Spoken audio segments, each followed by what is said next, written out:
Why you still this? Which way you want? The light picture?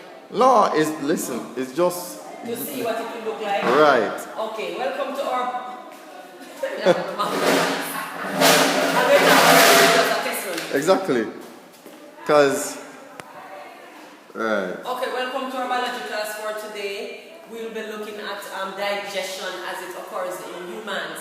Remember from our last class we looked at nutrition, and as we discussed that nutrition really helps to nourish the body, and this is where we take in the food in our body. So today we are actually going to look at the breakdown of the food in our body. So digestion. What is digestion? Digestion is the breakdown of food into smaller molecules so that they can be absorbed into the bloodstream.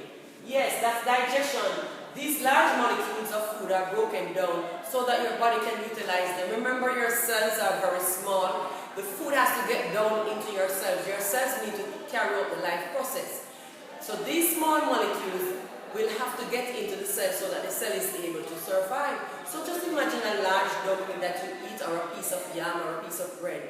Those large molecules, they'll have to get so small that you cannot see them with your naked eyes, so they can go into your cells. So that's what digestion is actually about. Breaking down these large molecules into tiny molecules so they can get into your cells to nourish your cells. Okay, having digestion and understanding the concept of digestion.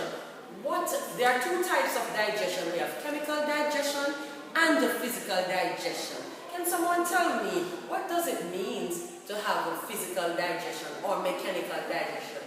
Really and truly, it is the process by which your teeth, your tongue breaks the food down into smaller molecules.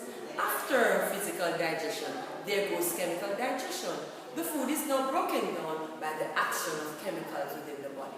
What are the chemicals? We spoke about enzymes. Enzymes are the chemicals that will speed up the chemical reaction for the food to be broken down into smaller molecules. Great, my students. Well, this digestive process takes place within our digestive system. Our digestive system consists of the mouth, the esophagus, the stomach, other accessory organs, the small and the large intestines. Now we need to look at the structure of the digestive system and how it helps the body to break down food into smaller molecules. Stop it.